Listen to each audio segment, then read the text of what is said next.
What's up, everybody? It's another episode of Nobody Asked Us with Des and Kara, presented by Brooks Running to start off the new year, 2025.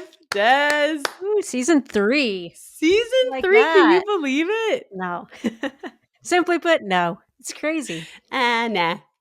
No, it's amazing. Yeah. So this is, episode 1, season 3, which is crazy to think we've been starting our third year now. It feels like we are still kind of starting. I don't know why. Yeah, I was looking at the planner. We have a planner now because we had to get organized at some point. But I think it was like 40 some odd episodes. I don't know. It was a big number. I was like, really? Last year? Yeah. Or I don't know. It was total. It was in the 40s. It's got to be more than last that. Year. 40. It's just 40. That's crazy. Last year. 40 last year. Okay, so we're laughing because Chris is in the chat like, It's you like, idiot. It's 40 last year. I don't know. Maybe it's a rolling total. Yeah. 40 shows. That's amazing. You can see the confusion there. It's like, oh, maybe it's over 2 years. But last year, that's wild. Last year we grew so much, and I think we were really excited about it and a little bit surprised, and it's motivated us to keep going and keep bringing it. And Des has her dogs with her today. Just one. I threw one out. It's like, you have to get out of here. You smell, you're tired, you're crying. I was like, just threw him out and closed the door. So I got one. Just one. He's so good, though. Check it out on the YouTube. You can see which one it is. Yeah, we're not going to say. Okay, so it's a new year. We both talked about how we're not really into New Year, New Me at all. Yeah. But a big announcement came out today on the Instagrams. It seems like every other person I follow is running Boston. Yeah. And you also are. So tell us about that decision to go back, and how's your body feeling? Yeah, easy decision. Love going to Boston. Super fun. I got my BQ, so I figured just throw my name in the ring and see what happens. And it was really fun to throw out that announcement and end it with elitist because I'm going to start separately from you guys. I'm just leaning into it. I did actually think at the beginning of the year I was like less attitude, but that's not working out for me. Yeah. So I'm just going to. You got to be who you are. Yeah. Exactly. Elitist all the way. No, but I think we talked a lot last year about just like the lack of motivation for New York and just being like, man, I can't get out the door. Double runs are really hard. And sometimes you have to agree to these things like pretty early, like you sign up for them. And I think I knew pretty early on I was going to be doing Boston this year. And I was like, that's the one I really want to be getting ready for. And I don't want to be burnt out by that time. And like, I know how I felt after back-to-back races, like all of these different things. And so I was just like kind of waiting for New York to be over, but really excited for Boston training. And like today it feels like -4. And I was like, all right, let's go out and do it. Like not a second thought. It was just like, yes, it's Boston season. Now I will make some changes and go to Florida for a bit or maybe Arizona. I haven't decided yet, but like, yeah, I'm excited. So. Good. How do you feel? How are you feeling about the field? The fields are running a little bit. Amazing, I think. Boston, I feel like it has changed to me and just in my perspective so much since when I was running. I remember when I decided to go run it in 2009, there were a lot of people that are like, why would you go there? You need to go to London. You need to run fast. You have to have the time. And I was like, well, I want the legacy, And I feel like now people get how important Boston is and how special it is, right? I mean, that starting list is bonkers. I was trying to think today, like, okay, if I was entered in this, even let's accommodate for super shoes and make my time a little bit faster, I'd still be like shitting bricks looking at that start list. Yeah. It is not for the faint of heart. You're going in and it's going to be legit. You cannot, there's so many women and men, but I was just like mostly looking at the women's field. Like it is so incredibly deep. It's awesome. It's crazy. It's wild that many people are running that well. Yeah. And you're like, well, there's going to be a Tokyo field that's pretty similar. And then there's going to be a London field that's pretty similar. And then there's other marathons that we probably won't even talk about that you're like, yeah, they're at least 70% as good. Yeah. So there's just a lot of people running really well. Yeah. It's great. What does that make you feel since you're in it still? I don't have feelings. I'm a wall. You're a heartless, cold shell of a woman. Exactly. Nailed it. No, I I don't even mean, look at it, didn't even think about it. Like, if your it time's was, pretty high up on that list, though. yeah, but that's like 2011. So what? That's a super shoes It is. It's downhill time. tailwind, but I think that was blown out of proportion personally. Like, it was a good day. It wasn't like the breath of God took I us to the I was finish in that line. race, so I Yeah. just want to say that no. You ran that. Oh no, yeah, you ran that in 2011, right? Mhm. That it was not like it was throwing us down the road. Yeah. It wasn't at all. I was in the back of the pack, and I was like, I'm not being thrown. I thought I was going to be like pushed heavily. I love the people that, like, really want the tailwind day and they're like, think about it and they talk about it and they, just really want it. And then they get it and then they're like, it was hot. Like, yeah, that's what happens when the wind's at your back. Like, it's going to be a little warm. I have something I'd like to happen in 2025. If any elite marathoners or even just marathoners who I'm talk about their listening. race afterward, one of the things I would like in 2025 is to not talk about the weather afterwards. We know the conditions. This is amazing. Des is still there. We know the I'm conditions. listening. It's Sorry. talked about in the broadcast. It's talked about on the internet. You don't have to qualify what happened in your race due to the weather. You can say, "Oh, it was warm, so I backed off," or whatever. But I would love it if I read an Instagram. Didn't read any Instagram posts this year talking about the weather. And now I know I'm going to get hate mail for that, but like people, the earth is getting warmer. Be ready. It Yeah. sucks. It is Don't what be it is, but surprised. like, don't be so shocked when it's not a perfect 45-degree day. Well, that's like a special occasion Right. marathon, right? You look back at your career and you're like, "Oh, those 2 days, those were the ones." And then you hope you got it right, but you don't expect that. Like, Right. you certainly shouldn't.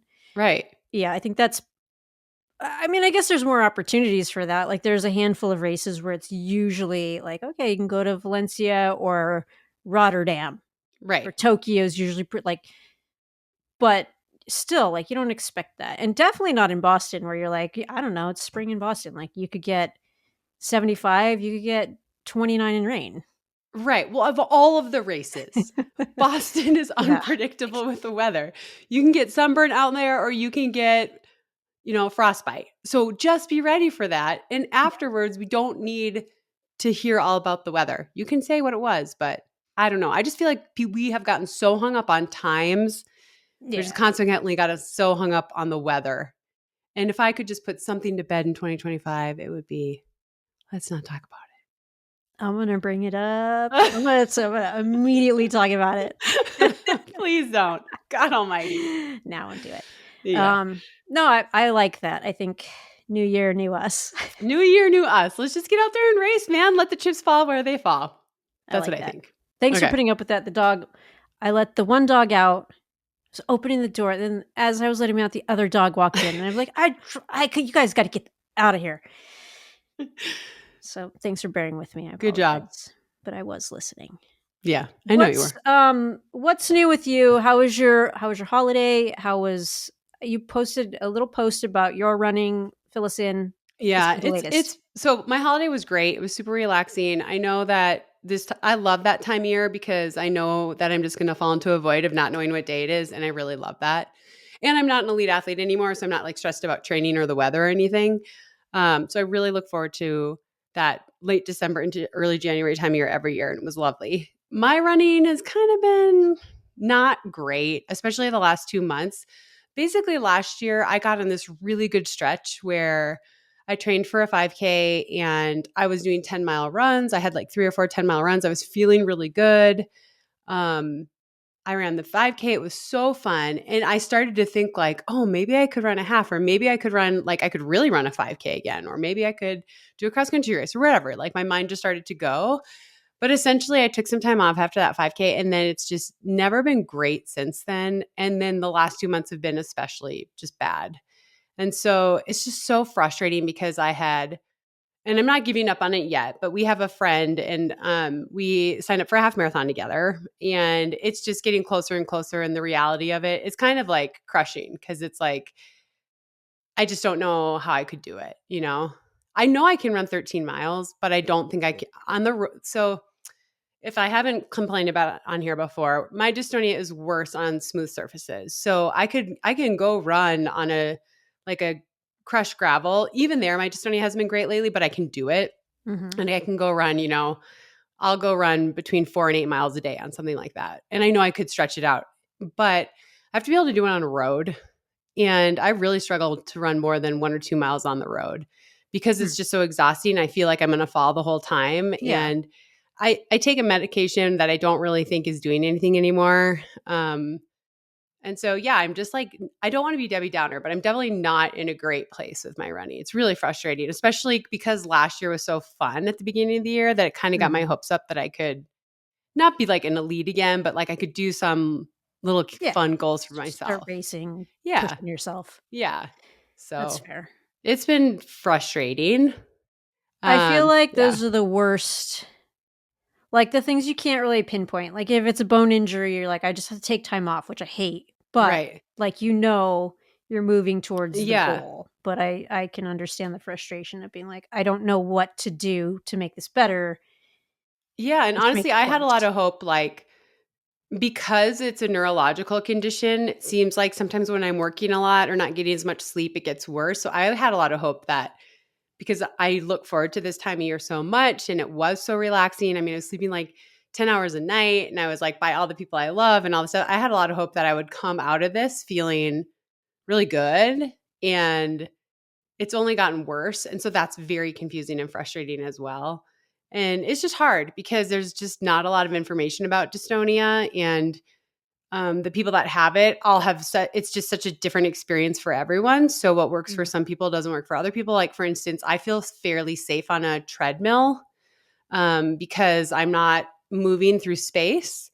But then I know people with dystonia that can never run on a treadmill. Like that for them would be a super dangerous scenario. So it's really hard to even like talk to someone and relate to someone because everyone's Yeah. so different It's with so it. different, right? So I don't know. I mean, I'm not going to give up hope. I'm 46 and I'm like, I mean, I plan on running for like another 30 years at least. Like my grandpa ran into his 70s. So it's like, I, I'm not like giving up, but I just, I had been talking to my friend and she's been going through a lot and she's like, okay, we're doing this. And I'm like, okay, it's fine.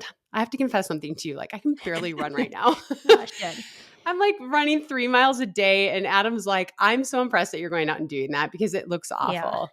And it's causing some other stuff. Like my hip's been really sore and my knee got pretty sore because I'm landing so hard. So Mhm. anyway, I don't want to like pity party it, but it has not been great. I definitely won't be joining you on the starting line at the marathon, but I do have a little hope that maybe I could do the 5K, but Okay. not as well as I did it last year, Yeah. probably. I mean, I Yeah. think that that's, like, an interesting thing too, to just look at the ebbs and flows and the ups and downs and, like, maybe this is just a season where it's Yeah. not gonna be great, but maybe, like, if you're big picture thinking, you'll get a little peak later on in the year. Yeah. I feel like that's kind of how it's been sounding. Yeah, no, I just started seeing a new manual therapist just to see if Mhm. he can help me in some way. And like that's the thing about me is like I am an eternal optimist, almost to the point of being annoying. So I'm like, well, I just have to try something else. And Yeah. sometimes, yeah, I just cry and I'm like, this sucks. But in general, I'm like, okay, I'm really frustrated. So, but now what? Like, what else could I be doing? So I'm kind of always on this search for I don't know. I was watching that Aaron Rodgers documentary. Oh my gosh, we need to talk about that. Go ahead. Yeah, and I was just like, maybe I need to go live in a dark hole or do like ayahuasca treatment, or maybe I need to like I'm up for whatever. Like just I'm not like saying I'm an Aaron Rodgers fan or not. I'm just saying I watched this Yeah, documentary careful. on the Careful. treadmill. Yeah. Just want to be clear. I'm not like staking a side here, but I was like, there's so many other things out there. And I'm like, I just need to be open to what could be. Yeah. I Yeah. think that's great. I mean, I think that there's a lot of different options out there, and you don't have to necessarily follow the main path. Right. I I think mean, the that's main smart. path, I've like done everything in the main path. I Yeah. mean, except for like getting there's a couple treatments I haven't done yet because one is like a daily treatment for 6 weeks and I haven't just been in the same spot for 6 weeks every day. And then the other one, of course, is like a brain implant, which seems really excessive. So, but I've done most of the things. You're checking off the options. And I knew that from the beginning. It was like, this isn't something I'm going to figure out in a year. Like, this is going to be a long process because I'm going to go down all of these different routes that people have tried. And I'm going to, like you said, like check the box. I do feel like in traditional medicine, I'm getting pretty close. But there's a whole nother world out there. And that was the one thing that documentary gave me hope of, like, oh, there is so much, there's a whole nother world that I haven't even begun to like think about. And so basically just to say, you won't see me like ever on the starting line of marathon probably again, but who knows? Maybe I'll still be on the starting line somewhere. Who knows? You never know. You never know. Hit the jackpot on one of them. And I'm here for your ayahuasca experience. I think you and I should go to Costa Rica after Boston. You need to rub your back? I'm here for it. You hold my hand and rub my back. You got this. This is a great decision. I really feel like it's going to help. I'll be your cheerleader on the sideline. Okay, what did you think about that documentary, by the way? I liked it. I mean, I thought it was. I like seeing bigger picture of an athlete in general, and I think there's always like different moments where you're like, "Oh, I can so relate to that." Yes, and I think with Aaron Rodgers, there's been one sort of picture painted, and like he's this diva. He's kind of a dick. Like he's clear about his politics, or he has like there's all these like things that are out there, but I just like to get more of the story. And I think that it was cool to see behind the scenes. It was cool to hear more. I don't have an opinion about him either way. I was just like, there was certain things in there that I was like, oh, like I can really relate to that just as an athlete who's working hard. And like, there were so many things he said that like landed on me so hard about like, is this all I'm going to be? The emptiness of once you accomplish something. I was like, dang, like, even these people who are just so famous and wealthy and like they feel the same way, right? But then sometimes I was like, Aaron, don't just argue just to argue, Totally. So it's like that doesn't make you the smartest person in the room when you're just arguing just to argue. Yeah. But I do really love documentaries, especially about sports figures, because I love the peek behind the curtain. And whether it's, maybe people will say, oh, that was only one side, whatever. I'm not saying I'm like this huge Aaron Rodgers fan. I'm just saying I love stuff like that. Yeah, fully. Yeah. I fully agree. I think it's worth a watch. And like, again, it's like you think you know so much about a person. You're like, oh, I just get this tiny little snippet. Yes. Yeah. And even the doc, that's not the whole picture either, but it's just a little bit more. Yeah. So it makes you think about having opinions about those people or even idolizing people like that. You're like, well, you don't really know what they're completely about. So no, I liked it. I thought it was good. That was well done. It was well done for sure. What else did you watch during the break? Oh, maybe some more. I watched this show. I think it was on Netflix with Phoebe Buffay, Lisa Kudrow, and the guy from Everybody Loves Raymond. Do you know what I'm talking about? Where they list their house for sale? Oh, I think I started this and then was like, eh. Oh my God, it was the most stressful show. Yeah. You didn't finish it? No, I think I watched like 10 minutes and I was like, I'm bored. Okay, hold on. I have to find it. You keep talking. I know that people have watched this. It was wildly addicting. It was such a stressful show to watch. I'm going to have to go back. I sort of like that where you don't get to relax watching a show because I'll just tune out and be like playing on my phone. Oh, I know. I'm the worst. I actually am the worst at that, but I didn't with this one. It was really stressful. No Good Deed. That's what it's called. No Good Deed. Yeah. And they put the house, don't they like live in? They live in this like beautiful home and they put it on the market. And then as people are coming through and looking at it, you start to learn all these secrets about them and their past. And then you start to learn secrets about the people that are like looking at the house and want the house. And it's sort of like everyone has a really terrible secret that they're trying to keep hidden. Okay. And then it comes to a head. And then I really liked actually how it came to a head. I was really stressed out though, because I was like, how is this all going to resolve itself? It was like really stressing me out. But what's the genre? Is it like horror or is it just drama? It's just drama. But I would say like suspense. Yeah. Yeah. That's fair. Yeah. Okay. I don't know. So we watched that, which we blew through that. And then, we watched a million Christmas movies. Like I love Home Alone. I can quote the movie. You might see our Home Alone Lego set. Nice. It was out in the family room. It's right there under my hand. Do you need glasses? But yeah. It was out in our family room during the month of December, but now it's back in the office. Okay. So What about you? What'd you watch? We watched everything, but we watched. Did you watch is it the Golden Globes? No, I didn't. How was it? I didn't watch them. Nikki Oh. Glaser, great host. I watched the opening monologue, which is really funny. I just think she's really funny. Mhm. She's having herself a year, which is great. Yeah. But one of the movies that won an award was The Substance. Oh, yeah. Have you seen that? Just watched it. It's bananas, and I sort of loved it. Okay, so no one I know has watched it, Yeah. Demi Moore won for that, and I loved her speech. It's always wild to me, like, again, like talking about the Aaron Rodgers thing.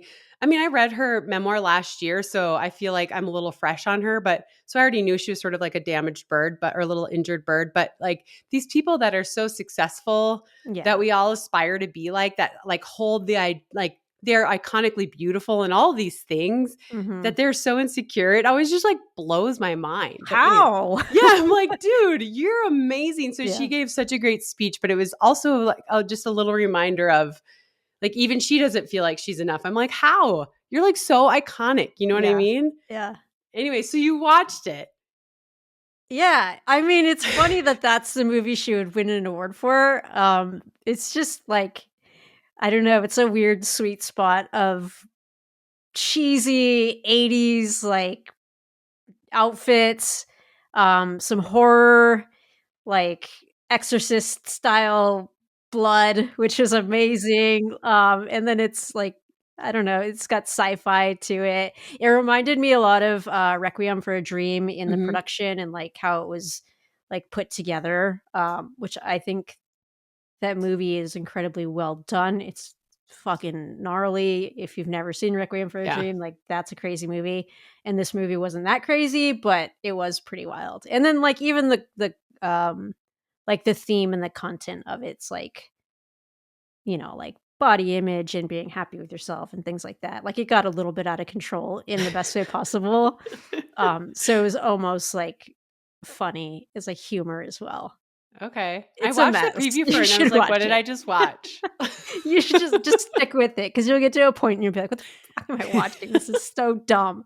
And then you have to see it through the end. Oh no, I'm definitely watching it. We do Yeah. Friday night movie night, and that's for sure what we're watching. So Yeah. all I don't know right. if that's for Cole. He'll probably like it. He'll just But get up and leave and go Lego. yeah, That's what he probably. does all the time. I kind of feel like he'll be invested. He's gonna be like, what's happening?" Okay, good. We'll see. That's Anything funny. else? I mean, that's a good one. We watched a bunch, but that was the most recent, so it's on the top of Standout. my mind. And it was like Yeah. just Oh, bizarro. do you watch Shrinking?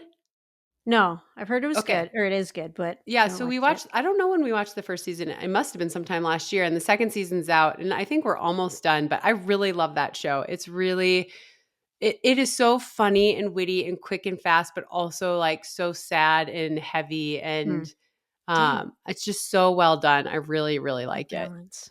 Yeah, Okay, I'll add that to my list. it's Are you a good. Severance fan? I've never seen it. Ooh, you should watch that Okay, because I'm the writing it new season down. comes out soon, and like you just got to get caught up because that'll be a good one. Okay. Um, I'm gonna pivot a little bit, Yeah. and I'm gonna just tell everyone out there, 'tis the season for washing your hands. Oh yeah. Flus are going around. I thought here's what I think happened. I'm circling back to this because I thought I had food poisoning, and now I'm wondering if it was the norovirus, Oh. which in LA was like going crazy. Mm-hmm. And I was in LA for like 24 hours. That turned into 48 because I had a stomach bug. So wash your hands, folks. Yeah. That's all I'm going to say about that.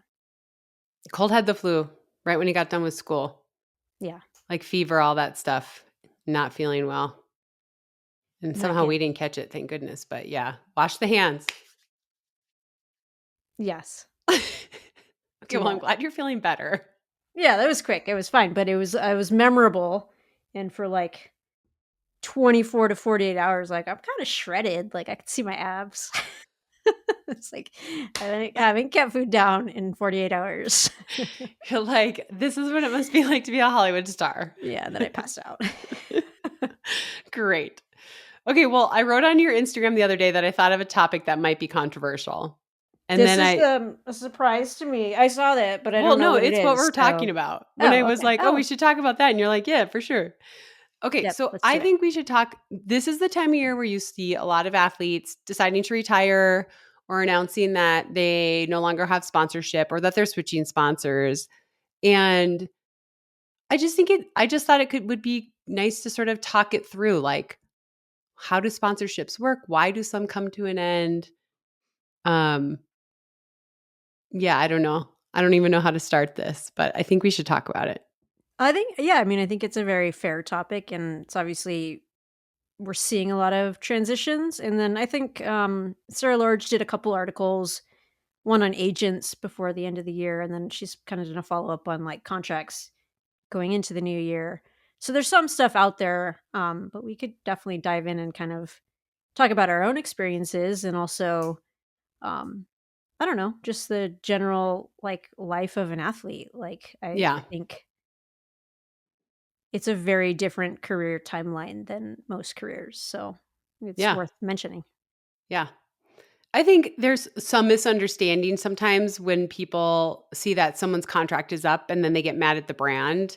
And sometimes brands are being jerks, but a lot of times, like, and this isn't about anyone, right? Because there have been so many announcements about brand Right. changes and leaving groups and whatever the last couple weeks especially. But sometimes the brand invested in you and that was your opportunity. And every contract has an end date on it. And sometimes you're lucky and it gets extended, but sometimes it just ends. And that's kind of what I wanted to dive into a little bit is we can talk about our own experience, but I think there's a little bit of a misconception right now of like, oh, this brand is evil because they dropped so and so, or this person is going to chase more money over here, or whatever it is. It's a career and it's a job. And it's even though sometimes it feels like it's your family, it's not.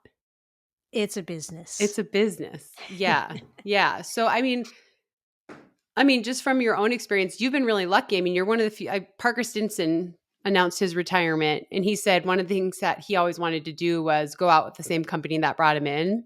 Mhm. And I love Parker. I don't necessarily love that statement just because that's good for him. But I think like you grow as a person, you might change like things that matter to you. Maybe you have a breakthrough and you get a bigger opportunity somewhere else, or maybe you realize it's not the right fit, or maybe you actually did something stupid. And I don't know. Like Yeah, I think there's a lot of reasons why you shouldn't feel like you have to be with the same brand forever. But I do think there is something special when someone is able to do that. Like I think of Parker, long time with Saucony or a Molly Huddle or you, right? Like you've been with Brooks from the beginning. So, I mean, when you were first signing, were you thinking I will be with Brooks forever? Were you just wanting the opportunity to continue running? absolutely not. Yeah, I mean, I think it's like this is the company who's given me the chance, and this fits really well with, my goals and allows me to improve, and they're gonna incentivize me if I do improve. I mean, I've probably seen some of the worst contracts just considering where I started. Like, I was a pro who probably, I was just given a shot. Like, Mhm. okay, you don't really get much here unless you deliver, and then you can see some earnings. And then I've probably seen some fairly good contracts after winning Boston, and building. I guess you can call it a personal brand, but also working really closely with Brooks, and I think showing value beyond just like what's done on the road on race day. So Um, yeah, and I think it's really been built as a partnership where there's a lot of conversations back and forth, and this is where we see value, and this is where you can add more, and then taking initiative on my own, like let's start a podcast, and all of a sudden that's Mhm. like, oh, this is an asset, or let's go and do the appearances at this event, this event, and this event, even though they're not like required for Brooks, like it's worth it to go out and engage, or using social media, or whatever it is. There's a lot of different ways to um, bring value as an athlete. And so I think that my relationship with Brooks, we've really built together. And so I'm proud that it's been with the same brand, but I don't think it's necessarily been like, it was never guaranteed on either side. Right. It was never guaranteed. Yeah, I think that's an important thing. Like I was with a lot of different brands and continue to be with a lot of different brands. Like I was with Nike first and I thought I'd be with them forever. I was with them for 12 and a half years and then I was actually able to get out of my contract. Read my book. It was great. But for me, I had dreamt that I would be with this brand forever, and then I realized it was not the brand for me, right? And so I left. And at the time, people didn't really leave. Like once you left a brand or got dropped by a brand, you were kind of like damaged goods. And that's why I like what I see the change now. I see people kind of bopping from Nike to Puma or Puma to this or Adidas to Asics or whatever it is. And it's like, it's not the death of you because you're no longer with the brand you were with. Like it's okay. Like there's life after that brand. But obviously then I went to Wazel and then signed a secondary sponsorship with Skechers.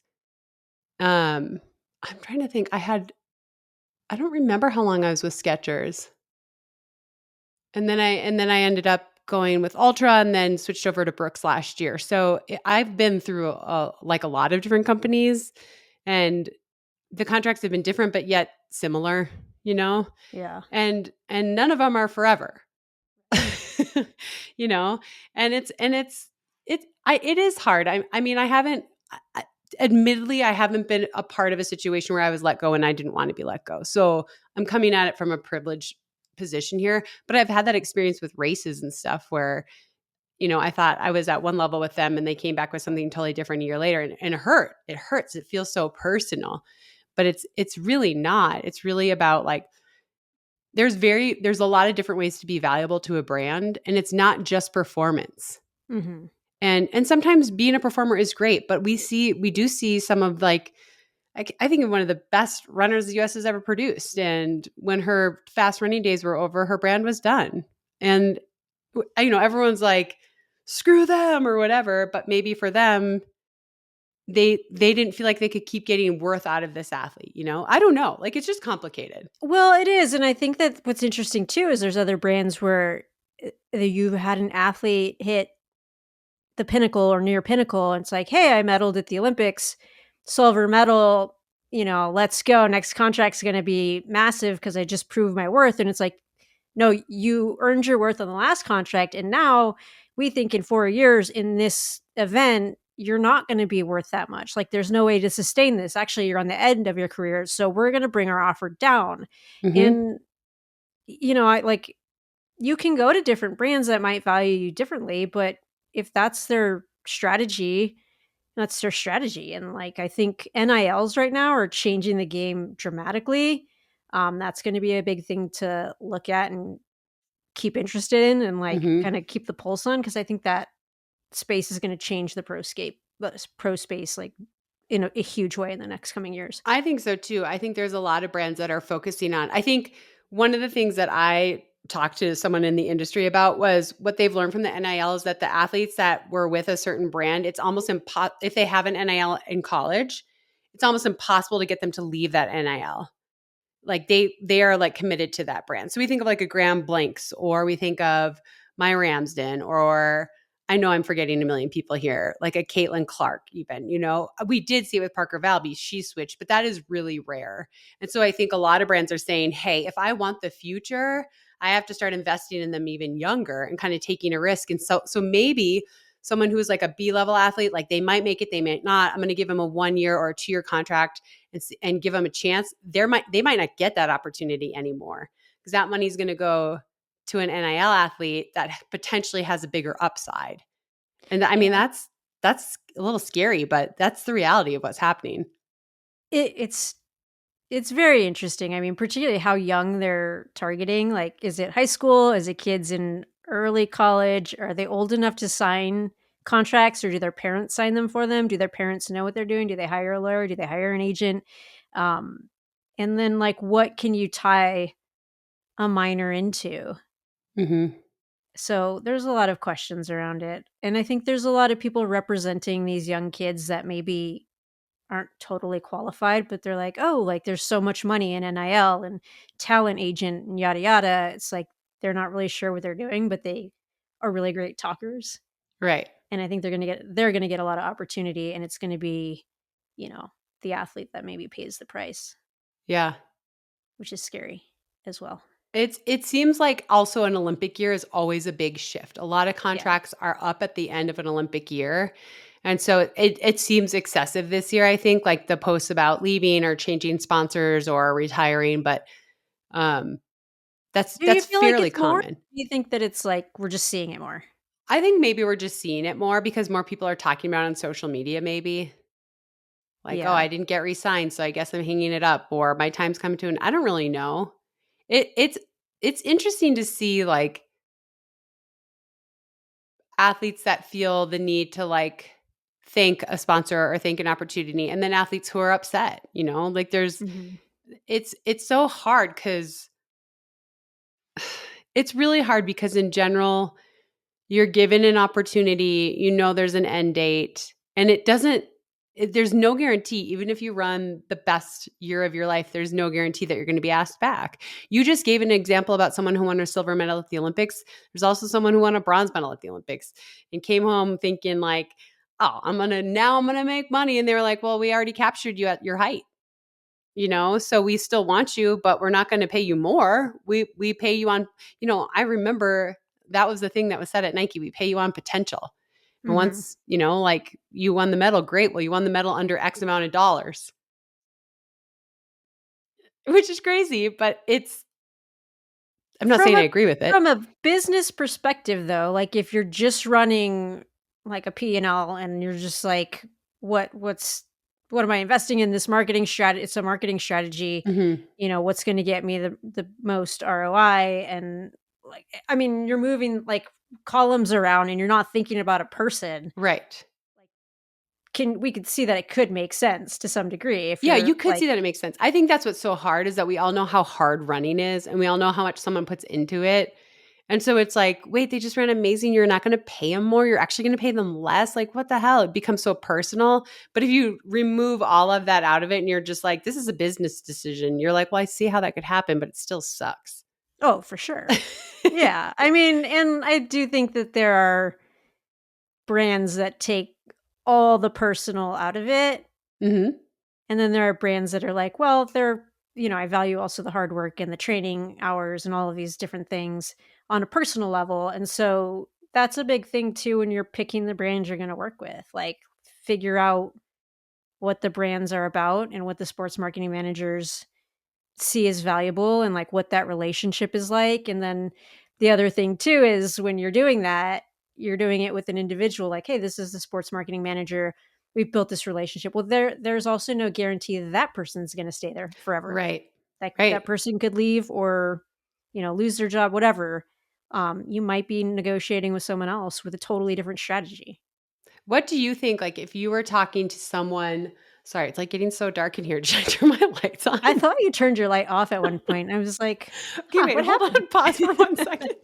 Like, it's making me want to go to bed. Okay, the sun goes down behind the mountains so quick this time of year. Okay, Yeah, um, I thought you flipped the switch, and I was like, "Huh." it's just like the sun dipped behind the flat irons, and all of a sudden it was like nighttime in here. Um, I do think that, and I don't know that athletes like to hear this, but I think that not everybody, but a lot of companies are expecting you to do a lot more than just run fast. I think there are certain people who I think of like a Inga Britson or even a Cole Hawker or Grant Fisher who really are not very active. I mean, Inga Britz is on social. So let's just say like Grant Fisher, not very active on social at all, right? Um, but because he's so successful, I think it doesn't matter. But I think for people who are really good, but maybe not quite winning Olympic medals, it's better if you're engaging with people more and bringing people along for the ride more, which isn't natural to everybody. And I escaped social media for most of my career. I will say, thank God it wasn't around. Um, but I think, I don't know. What do you think? I feel like the game has changed to be a valuable asset to the brand. Yeah, I mean, I think it's really interesting because with social, it was like, "Oh, we can bring in a totally new audience. We have this opportunity to share the sport and more behind the scenes with so many more people," and it was looked at as this, like, opportunity. And the people who did that, you got more chances even if you didn't have knockout great results, right? Hmm. And I think that's still the case, like, I think the goal is to make people care about running Monday through Saturday. Mhm. Sunday you race and they can care and they can watch, and that's, that's when you get your job done. But also, like, how do you make that matter the rest of the week? Otherwise, like, how many days am I paying you for? So make me care longer and then you can make more money. Mhm. And like a medal performance, Grant Fisher, people cared for a long time. He's, Mhm. on Sunday Night Football, he's Yes. doing appearances, and that's he earns it all right back like that. Now, Yeah. if you have a bad Olympics and you're banking on that plan and then you were like bumped in the rounds, Right, and you didn't share any of your journey or yeah, whatever, you have right? a much tougher I mean, task when you go to renegotiate. Like, well, what was the value of that? Right. So I think to me, it's always like, can you make people care, Monday to Saturday? Yeah. Can you think of someone that you think is doing it really well right now? Um, I'm sure I can.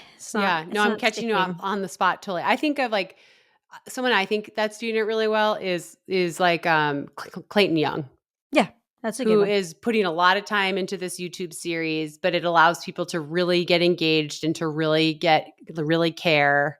Hmm. Um, but that must cost him some sort of energy, right? Because he's sitting down for interviews, he's talking over the reel, he's putting Yeah. time and energy in. I mean, I don't think he's editing them, but he's still putting time and energy into it. Hmm. But I do think it makes him more valuable as an athlete. Yeah, I think he'll build a fan base that will allow him to still be okay if he has bad days, right? Yeah. I immediately think outside of running where it's like John Florence, the surfer. Like, go check out his YouTube channel. It's like you could spend hours on there, and Hmm. that's a huge deal for brands. So Yeah. if he has an off year, if he has an injury, if he needs a surgery, like they're not like, well, why are we paying you? Right. Like a Daniel Ricciardo in Formula One, like he's the face of the Netflix series. Like his Right. personality is super engaging, and you got like 3 times more chances than anybody else would if they were driving the way he was driving and his age, you know what I mean? It's like he bought himself more time Yeah. in the sport because he did all the extra stuff. And Hmm. for sure there's a cost. And I think when the performances start to take a hit, and like if Clayton was like, tanks at Houston, tanks in Boston, tanks his neck, like he's got to say, like, okay, I have to put this on the Right. side and I really have to refocus on keep the main thing. But there's a balancing act, and, like, the series allows him probably more time if he gets in a rough spot than if he didn't have it. So, it's give and take. Does that Keep talking. My dogs are barking. Yeah. This is a disaster. Oh, no. I can't even hear him, to be honest. Um, yeah, I don't know. I mean, I think it is even with all of that, it's like, at a certain point, athletic careers are generally only so long. So, the performances slip, and then you become ambassador, or you step away, or whatever it is, and more often than not, like, you're not in charge of when that ends. It's very rare to be like, "Oh, I'm gonna go out on a high note." That doesn't make a ton of sense for folks. um but when it starts to tail off, then you leave it in someone else's hands to a degree. I think that's the hard part, because I think that's the hard part about even deciding when to retire and all that stuff is it's like you I don't know. Sometimes I think like, well, how long should a brand, if they can afford to? Because was with Wazelle forever, and Wazelle could only afford 1 year contracts, and would be like, if you make an Olympic team or if you do this, we will automatically resign you. But like basically, we're just giving you an opportunity because we believe there's something there. And usually the athletes with Wazelle don't have offers from other places, right? And that's one of the things that I absolutely love about Wazelle is that they are kind of like, hey, we know we can't get college star, but we can get this person who we think could be somebody. And because we can help them out, we're going to extend their career. Whether they go all the way or not, we're going to help extend their career. But the contracts are typically pretty short, a year or two, because that's all that they can afford to give an athlete, right? So but sometimes I hear from athletes like, I need a longer commitment, or there's athletes who have had 10-year commitments and have run very, very well and still get let go and they're upset. I'm just like, I don't know what the proper time is, but your contract had the end date on it, period, right? It's so tough because it becomes so personal. I mean, running is such a hard endeavor, as we all know, everyone listening knows, and it's like you really lean on all these people around you. So when someone says we're going to move in a different direction, it feels like they're saying you're not good enough, even though that doesn't necessarily mean that's what they're saying. Yeah. I mean, I think you have to just take the personal out of it. Like, I'm a business. Running is my business. You're a business. You sell shoes. You're in marketing. Can we do business together? Like that's it. And I think that's why, there's. I talked about the Sarah Lorge article earlier where she talks about agents and are they worth it? And like, if you're going to take it personal, hire an agent. Because they can soften it for you. They can go and say, hey, but also this brand, this brand, or like, let me find you other opportunities in the meantime. Like if they're doing their job, they soften that blow and they should be convincing you that it's not personal. And it's not. It's just business. So I think if you're one of those folks who just like feels it like as a attack on your ability or your value, or like you have to separate those things and definitely don't be representing yourself. Yeah, no. I mean, it's not like, it's almost like, like they always say in Hollywood, like you just have to be able to be ready for rejection, right? I mean, running is so tough. And like, just think about what we were talking about earlier. The field at Boston, insane. But just as you said, the field at Tokyo is going to be just as insane. The field in London, just as insane. So it's such even though it's a small world, it's not. There's so many people that are running well. So it's so hard to get into it. And so like, you just have to know there's going to be a lot of no's. I mean, and it hurts. And you're like, why don't you believe in me? I mean, I hear people say all the time, if just someone had believed in me, if someone had given me a chance. And it's like, sometimes I'm like, they did give you a chance. They paid you for 3 years or they Right. paid you for however many years. And Right. like, sometimes it's like just like it just didn't work out. Like you had an opportunity and that sucks. But sometimes I hear, I mean, for myself, I feel super lucky that Nike kept me because I signed a 4-year contract with Nike out of college and I was hurt the whole time, the entire 4 years. I raced 2 or 3 times a year and I did not race well. And I was one of the lucky ones that they weren't paying me that much. And I think they were like, oh, well, we'll re-sign her for another couple of years and we'll just see what happens. And that's when I started, I won a silver medal or whatever, a bronze medal at the time. And then I re-signed a bigger contract. But like, I was lucky that they believed in me. But I think, also I never hid an injury. I constantly was emailing them and updating them. I was constantly saying, I know you can reduce me. I just think like I was constantly in conversation so that it didn't seem like I was hiding away either. Mm-hmm. I don't know if that matters or not. I mean, every brand is different, but I made sure to let them know, like, hey, this is what's going on. And maybe that's right or maybe that's wrong. I don't know. But I was lucky that they extended my contract 2 more years because those are the 2 years where I finally got it done, and that's a long time. And I mean, I did have accolades, right? So it Mm-hmm. wasn't like I was like, Right. I had won 3 NCAA titles and I had some accolades, but they did stick with me for a long time when I was struggling. Yeah, I mean, there's no doubt there was potential. So it's like, how long do you want to invest in that? I think with one thing that's interesting about contracts, and you talk about that a little bit with a smaller base pay, but like, I think there's so much talk about reductions. Mhm. Um, but no one talks about rollovers and no one Mm, talks about mhm. like upside versus downside versus even in the reductions, it's like, well, this allows you to stay with the brand and like keep Right. that connection. And then if you run well, you can hit a bonus that, puts you pretty close or right back. So I think it's a fairly balanced thing. It can be, unless you're just not getting it done. Right. Right. Yeah. And I've never had reductions, so maybe I'm totally off in like, hey, they're reducing me to so little that like I'm in poverty and I can't do my job because I need to get another job. But Yeah. I think I've seen it happen where someone gets reduced so much that they stopped like doing physio and stuff and they were already injury prone. But I do think again, ugh, it's a business, right? Like when I was making $35,000 a year, I had reductions and they never reduced me ever. But when I signed for 325, it was like boom, boom, boom, boom, boom. And they were a lot tougher standards. And it, like I can't remember exactly. I think I had to be ranked top 2 in the US or top 10 in the world. I had to race so many times. I had to do so many appearances. And if I didn't do one of those things, like I knew for sure I was getting a 30% reduction. Right. Like there's no question you're getting reduced. And there were ways to get the money back, but I think it was like an American record or another medal or something like that.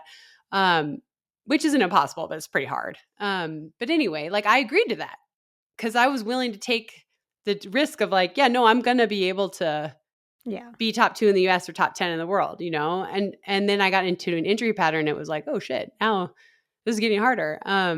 But that's a risk that you take as an athlete too. Do you, at the end of it, do you thank a company or do you say like, I'm not going to even mention this, I'm just moving on with the next thing? How do you feel about that one? I have had such personal relationships with every brand, including Nike. I never made an announcement about leaving any brand, but I had conversation with Mark Parker before I left and thanked him. I think every brand I've been with, I have thanked them in writing for everything they've done for me.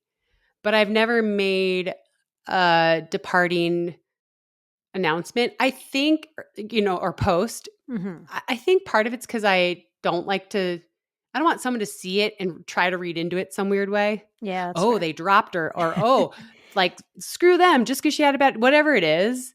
I honestly haven't had a situation that was every single company I've been with that I left, I have like expressed explicitly and written it down, like how much I appreciated what they gave me and the opportunity they gave me, and even Nike, because I do. I wouldn't be here if I hadn't been given all the opportunities I've been given from all those brands I mentioned. So I don't know that you owe anybody a departure post, but if that makes you feel good, I don't know. What do you think? Yeah, no, I think when you put it that way, that makes a lot of sense. Like, I think for me, I would just feel gratitude in general. Like, hey, I've been with you for 4 years. Like, I've made this much money, and thus I was able to pay for my house or pay for, whatever it is. And like, I could connect that with being like, I'm going to say thank you for supporting me for this amount of time. Um, yeah, I mean, I guess it depends on the terms of the departure and how that like goes down. I also think it's worth noting that there might be departures from brands where it's like, oh, that athlete got dropped, but actually they just didn't come to an agreement. Yeah. Like Yeah. we actually offered you X or Y and you didn't think that was enough. So you're welcome to go and see what another brand will pay you, but we're not paying that much. So you can also just not come to a new agreement, Mm-hmm. which is different than being like, we've dropped you. That's very different, right? But that's the narrative you see a lot. Oh, they got dropped. When a lot of times it's what you actually said. That maybe they offered you less and you feel like you deserve more than that. But that's not the same thing as you got cut. Right. And it Yeah. doesn't make the brand the bad guy. It's just No. like, this is we just can't come to an agreement, and that's okay. Yeah. Yeah. It's tough. I just think of it so much every time around this time of year, but I do feel like just more people were talking about it this year. But maybe it's just me. But it seems like I saw a lot of posts about leaving or retiring, but a lot about leaving brands and thanking brands, which I guess is pretty classy. Maybe I like owe a lot of brands. Goodbye posts. I don't know. Goodbye Everything's got to post. be a post these days. It's like, whatever. You can also, I'm all for like a handwritten card or like, Yeah, I like mean, like, let's get on look, the phone and I share a say lot it. of my life, but if I'm partnered with you, I am like super loyal. And so if I've chosen to leave or we've chosen to part ways, obviously I've talked shit about Nike before, but for other reasons, I haven't talked shit about any other brands Yeah. but I've left them. We've decided that we weren't right to work together anymore, but it's like, I am so like thankful for the opportunity. And so I guess I guess I just feel like even though I share a lot, there's a lot of things I do that are for me Yeah. and they're not for anybody Yeah. else's like approval. I'm not saying that anyone doing it is doing it for that. I'm just saying for me, some of the things that are like really, really meaningful they're private. I don't know. Totally. I Yeah. think that's completely fair. I think it does feel like there's like and I'm not saying this is the case, but there's gestures that seem very performative at times. Yes. And I'm not saying that's about these, but I'm just no, I know what saying you're in saying. Yeah. general, like, In general. And you're like, I don't need to wish Ryan a happy birthday on social. Like, I need to go to his face and be like, happy birthday, and then do something like kind, whatever. That's the 2 times a year that Adam posts my birthday Oh, and like Mother's Day. That's it. but does he do other stuff those days, or is he just like, yeah. nah, No. lady? No. It's just because he knows I'm on social, I think. It's Yeah. really funny. We were at this thing last night and someone was like, I never see you post on social. And he was like, oh, I mean, I'm not on social. And they're like, because we were talking about this event and he's like, I didn't even really know about it because Kara didn't really even talk about it. And they were like, she put it all over her social. And he's like, but I'm not on social. And they're like, yes, you are. And I go, no. He's on there twice a year and he does it because he knows I am, right? And he wants to like be another little like, I love you. But yeah, that's really funny. Yeah, I think like that's the thing about social is like you're trying to peel back a little bit of the curtain. You're trying to let people in, but there's a fine line, right? Where it's like you're letting people in and they can follow the journey. And then you can see sometimes there are tips and you're like, you didn't really need to post that. Maybe that's a conversation for another day. Basically, you can't win. You can't, even from my point of view. No, I mean, I think that's the whole thing, though. Anytime you share anything, it's open for criticism, right? Yeah. And so, yeah, like what are you willing, how much are you willing to give? And that's a choice you have to make. And that goes back to the whole like value for a brand. Like, Yeah. I don't want to open that up, so I don't care. I'll get a second job so that I don't have to do that. And that's totally fine too. It is fine. Yeah. I mean, everyone's different. We don't need every athlete to be like a little bit more elusive and just focus on running. We don't need every athlete to share everything, right? I think that's where the beauty comes in when an athlete's super authentic to who they are. That's where I think the brand can see the value. Like maybe you are a person who shares a lot. Great. They can help share that story. Maybe you are just like really focused and maybe they can help share that intensity and what it is you're trying to do. But that's why that's why being with the right brand matters. And that's why I don't think you should feel tied to one brand forever. If they need more from you than you can give or they don't want as much as you, whatever. And I don't feel like you should have to owe them forever just because they were the first person to give you a contract or something like that. No, yeah. I mean, I think the whole loyalty, like you owe them forever. You owe them the length of your contract. Exactly. And that's what they owe you. And at the end of the day, brands will say to athletes all the time, nothing personal, just business. And athletes have to remember you are a business as well. Nothing personal, just business. It works both ways. And loyalty is a two-way street. And, it's not your family. I know. And it can feel like that, but it's not. It's not.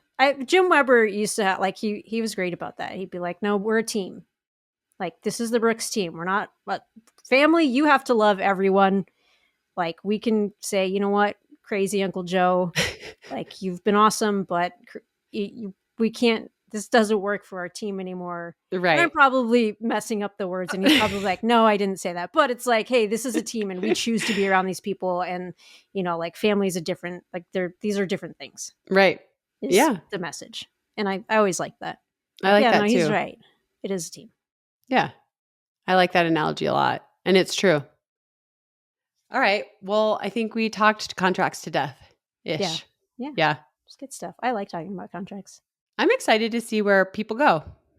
Like we've seen a lot of people that have been with brands for a long time. They're definitely not retiring. So I'm excited to see like, where are they moving to? What are they going to come up with? Great shakeups. I'm really excited. Big things happening. Big things, people switching teams, people switching sponsors. I think it's exciting. And I think sometimes like change is good, not always. Sometimes you're in like a great situation for you, but sometimes you just need to shake it up. So I'm excited to see where everybody lands and, we're starting to get into racing season with Houston Marathon. That's the one. Very exciting. Live show in Houston. I gotta believe, I think before we started recording, there were 9 tickets left. Yeah. And I just have a feeling that there are now zero tickets left. Yeah. By the time this hits, I think by the end of the recording, there was probably like 3. Yeah. But by the time this hits your ears, on your podcast platform or YouTube channel, there's probably 0 tickets left. So what you want to do is watch this space for when we post the live show, because we'll do a big preview. We're trying to do a preview, and also we're going to do a rundown memory lane.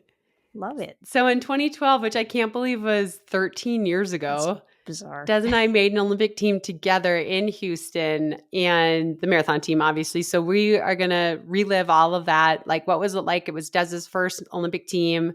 And it was my second, but my first in the marathon. And I had a lot of stuff going on in the background. So we're going to relive all of that, and we're going to preview the races, and it's going to be a good episode. So we'll record it and we'll release it here at, I think probably we'll try to turn around pretty quick, but we're really excited about all the things we're going to talk about at that live pod. And for season 3, I feel like there's so much fun stuff coming up. I think that the pod is phenomenal, but we're working on a bunch of projects. Bigger, better. Nobody asked us. We're going out on a limb this year. Yeah. And I'm nervous and excited. Not stressful at all. It's going to be amazing. It's going to be fantastic. Yeah. All right. Well, do we need a top 5? I mean, we can. Okay. Well, now that I said it, I feel like we should do one. Okay.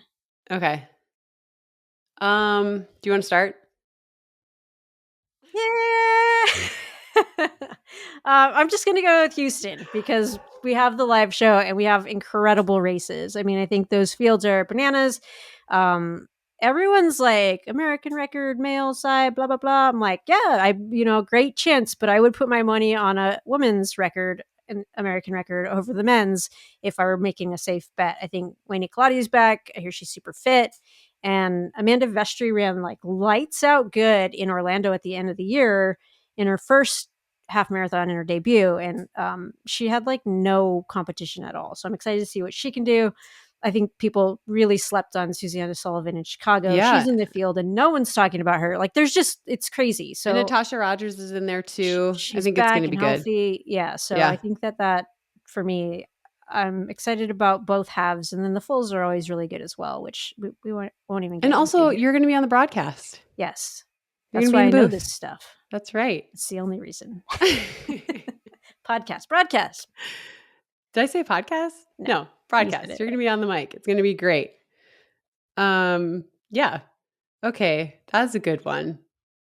I really only have one, which is that when I was at CU, there was a woman at CU at the same time who was a really good basketball player. Her name is Kate Fagan. You might know her from ESPN. She was on ESPN for years on Outside the Lines and Around the Horn, and she wrote all this sports stuff. And then she wrote 3 nonfiction books, one of them which ended up being number 1 on the New York Times bestseller list, ironically, about a runner called What Made Maddie Run, which is a really, really sad story, but I encourage everyone to read it. But anyway, she wrote her first fiction novel, and I got to interview her about it yesterday on her pub date in Boulder, and it was really fun, and it was really fun to connect with her again. So congrats to Kate Fagan. And if you need a good read that's like super captivating and not at all whatever you think it's going to be about, definitely not about sports, read The 3 Lives of Kate K. It's really good. I was going to grab my copy, which is sitting right next to me, but I've already left the screen once, so I'm not going to do it again. But yeah, that's a great one. And I'm glad that event was awesome. I know. Just full disclosure, she wanted Des there too last night. I know. But Des is a hot commodity. I should have gone. It is feels like -4 here in Michigan. And I don't know if Boulder's I don't know. The altitude, I think it would have made it worse. Yeah, it's definitely warmer here, but we got snowed on hard yesterday, which I love. But then because it's sunny here, now we have a week of like pure ice because it'll melt during the day, and then it's like frozen till like 11 a.m. every day, and then it's just like a pattern that keeps going. We're not there yet, which is nice, but that means it's just really cold. Yeah. Okay. Well, I'm gonna give a little nod to my neighbors. Okay. Kim and Tom next door up in Charlevoix, because every year they spend like a month to 6 weeks in Hawaii, and we get their mail for them, and we, like plow their driveway. Ryan. And this year they were like, you guys should, the house we have is big. You guys should come out. And just stay for like a couple weeks. And we're like, I don't know, is it too much? And like, no. And like they kept nudging us. And so we're going to join them after, well, mid-January. And we're going to be in Kona for like, I don't know, a week to 10 days. So I'm excited for that. So thanks, Kim and Tom. What? That's awesome. That's That's in my amazing. top 5 for sure. And it'll probably come up again when I'm recording from their house. That's amazing. I am super jealous of that little development that you're going to Hawaii in January. Okay, that's good. That's good. You got this. I'm going to shout out my trainer, Chris Lee. I didn't see him for a couple weeks. So then I'm going to shout out my girl, Kira Stokes, because her app helps me stay sane. But I'm back in the gym with Chris on Monday, and it feels good. And he is kind of like a planner. So we're starting a little bit from scratch to rebuild again. And I said a little bit of a planner. He is like meticulous. Like his emails, I don't even open them because they're so long. But I'm excited because my running isn't going so great, to have another way for me to measure my success or my strength or my progress. So shout out to Chris Lee at Kinesis. Love you, buddy, even though I hate you. That's a good one. I like that. All right. I have 2 on my mind. Can't decide. Do you want a person or a vague thing? I want whatever you want. Give me some direction. No, whatever you want. Dang it. All right. I'm going to save the person because I think that we can do this later. I'm going to just go with routine because while I love the holidays and I love like lounging around, not knowing what day it is, I do feel like I need a routine in my life, or else I just get like confused and lost and unmotivated. So I'm in the routine of circling back. I'm in circle back mode right now, and I think in a week or 2 I'll be in caught up mode.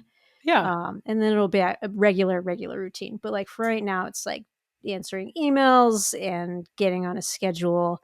And a running routine. Like I have a race on the schedule that I'm properly getting ready for, which is really nice. So routines for the win. Yeah. And back in the booth. Yeah. Love it. All right. Well, thanks everyone. Catch you later.